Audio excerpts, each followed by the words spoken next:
Hello and welcome everyone to Gold Asset of the Day for the 7th of January 2020, presented by myself, Phil Carr, at the Gold and Silver Club. What a year it has been so far for the precious metals, with gold breaking out to near 7-year highs just on Monday, off the back of course, all of that geopolitical risk, as we've really seen tensions escalate again in the Middle East. And with that, we've of course seen gold get the safe haven bid. In fact, it was only 3 weeks ago when gold was trading around $1,460 per ounce that we had put out our 2020 forecast for January and February, expecting the gold price to get back to 1,500, break above the swing highs at $1,550 per ounce, and essentially start to make that march towards 1,600.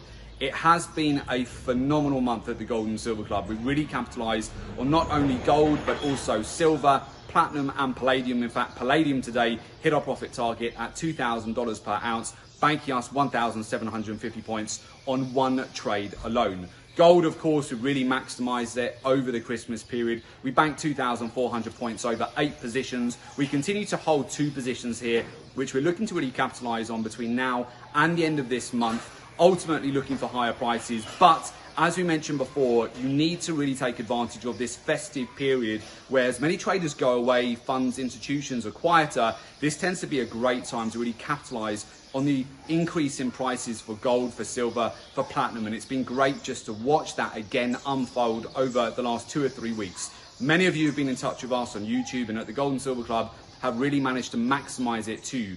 You kept your eye on the ball and you made sure you really were able to maximize these breakouts that we've seen on gold in the last few weeks. In fact, we've seen gold rally now over 1,000 points since the lows that we put in December.